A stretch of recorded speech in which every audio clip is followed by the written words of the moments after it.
خیبر پختونخوا کا جنوبی اضلاع ہے ڈیرہ اسماعیل خان، وہاں پہ ایک سرکاری یونیورسٹی ہے گومل یونیورسٹی، وہاں پہ ایک بڑے پیمانے پر جعلی جو ڈگریاں دینے کا ایک اسکینڈل سامنے آیا ہے۔ یونیورسٹی انتظامیہ کے مطابق کچھ عرصہ پہلے جو ان کے ساتھ ایفیلیٹڈ پرائیویٹ کالجز ہیں ان کے رجسٹریشن فیسز اور الحاق کے جو ڈاکومنٹیشن کا ایک جائزہ لیا جا رہا تھا کہ اس دوران کچھ جعلی ڈگریوں اور جو فیس اور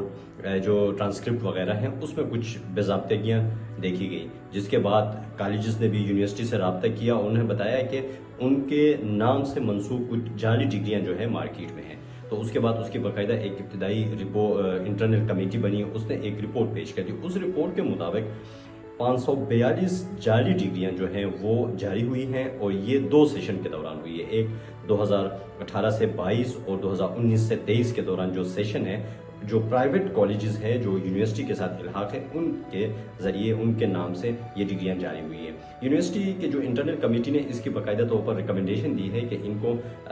منسوخ کریں اور ساتھ ساتھ مزید جو مالی بے ضابطگیاں ہیں اس کے اوپر مزید کمیٹی بنانے کی سفارش کی۔ اس کے اوپر یونیورسٹی انتظامیہ نے ایک کمیٹی تشکیل دی ہے اور باقاعدہ طور پر انکوائری شروع کر دی ہے۔ رجسٹرار ظاہر شاہ کے مطابق یہ یونیورسٹی نے تمام جو الحاق کالجز ہیں اس کا باقاعدہ طور پر ایک آڈٹ کا سلسلہ شروع کیا ہے، 10 کالجز کا جائزہ لیا گیا ہے، 60 مزید کالجز ہیں ان کا جائزہ لیا جا رہا ہے۔ انہوں نے بتایا کہ پنجاب کے 2 کالجز ہیں، ایک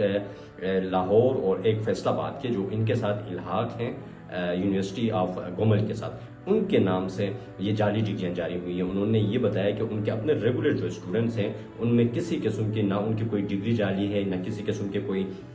اور مسائل ہیں، ان کی ڈگریاں بالکل ٹھیک ہیں اور والدین اور اسٹوڈنٹس کو پریشان ہونے کی بالکل بھی ضرورت نہیں ہے۔ انہوں نے یہ بھی بتایا ہے کہ یونیورسٹی نے باقاعدہ طور پر ایک کمیٹی تشکیل دی ہے جو مالی بے ضابطگیوں کو بھی دیکھے گی اور 30 دنوں کے اندر اپنی ایک رپورٹ پیش کرے گی۔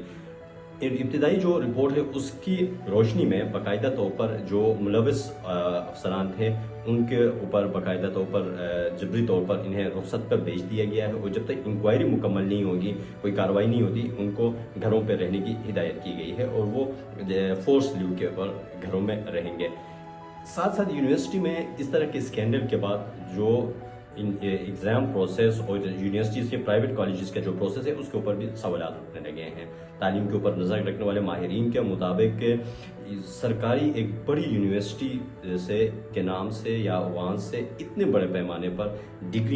جعلی ڈگریاں جاری ہونا تشویشناک عمل ہے اور اس کے اوپر پراپر انکوائری ہونی چاہیے۔ صوبائی حکومت نے بھی باقاعدہ طور پر ہدایت کی ہے کہ اس کی مکمل چھان بین کر کے ذمہ دار جو لوگ ملوث ہیں ان کو واقعی سزا دی جائے۔ دوسری جانب یونیورسٹی کے مطابق جن لوگوں نے ڈگریاں لی ہیں وہ نوکریوں پہ ہیں، اچھے خاصے عہدوں میں بھی اس لوگ ہیں اور